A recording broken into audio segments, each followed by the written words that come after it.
financement participatif ou crowdfunding permet de collecter des fonds auprès des internautes pour financer un projet spécifique. Cette levée de fonds s'effectue auprès d'un grand nombre de contributeurs avec des montants en général assez faibles. Ce phénomène de société a pu se développer notamment avec l'essor d'Internet et des réseaux sociaux. Nous distinguons 3 types de plateformes différentes selon le mode de financement qu'elles proposent: le don, le prêt et la souscription de titres, donc actions ou obligations. Ainsi, vous pourrez effectuer un don avec ou sans contrepartie, la contrepartie pouvant être un CD, une place de concert ou éventuellement l'objet que vous aurez contribué à produire. Éventuellement prêter de l'argent à un particulier ou à une entreprise avec intérêt mais dans la limite de 1 000 € par projet, sans intérêt dans la limite de 4 000 € par projet.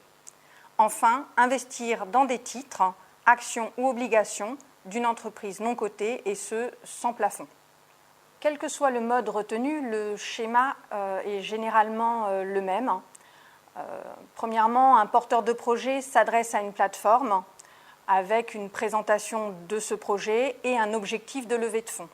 Après une sélection plus ou moins poussée de la plateforme, le projet est mis en ligne pour une durée et un montant déterminés. Ensuite, les contributeurs ou internautes peuvent dès lors réaliser leur promesse de souscription. Si l'objectif est atteint, les fonds sont remis aux porteurs de projet. Dans le cas contraire, ils sont mis en attente d'affectation ou remboursés à demande de l'internaute. Enfin, la résultante de tout ça, si le projet réussit, vous toucherez les intérêts, les dividendes ou également la contrepartie, l'objet produit ou autre.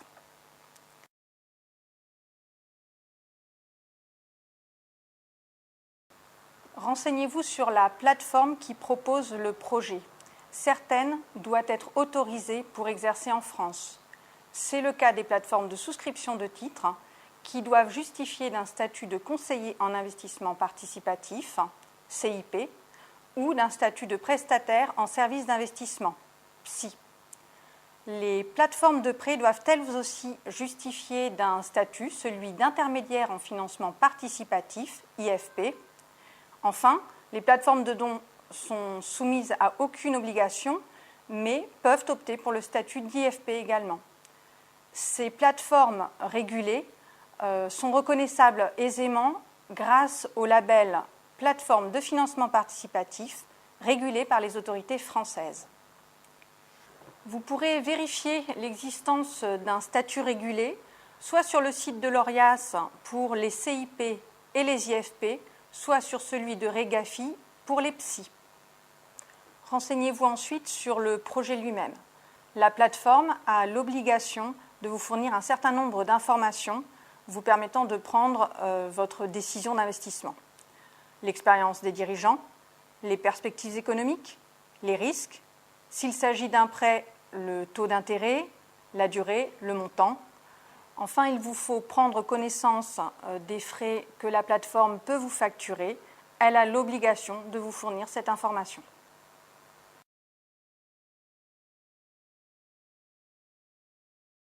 Les risques sont différents selon le type de plateforme. Quand il s'agit d'une plateforme de dons, le risque est lié finalement à l'échec du projet et à l'absence de contrepartie livrée. S'il s'agit d'une plateforme de prêt, le risque est lié au défaut de remboursement en cas de défaillance de l'emprunteur. Enfin, pour une plateforme de souscription de titres, le risque est la perte totale ou partielle du capital et l'illiquidité des titres, puisqu'il s'agit de titres non cotés qui trouveront difficilement preneur. Vous devez garder à l'esprit que cet investissement est risqué et n'offre aucune garantie.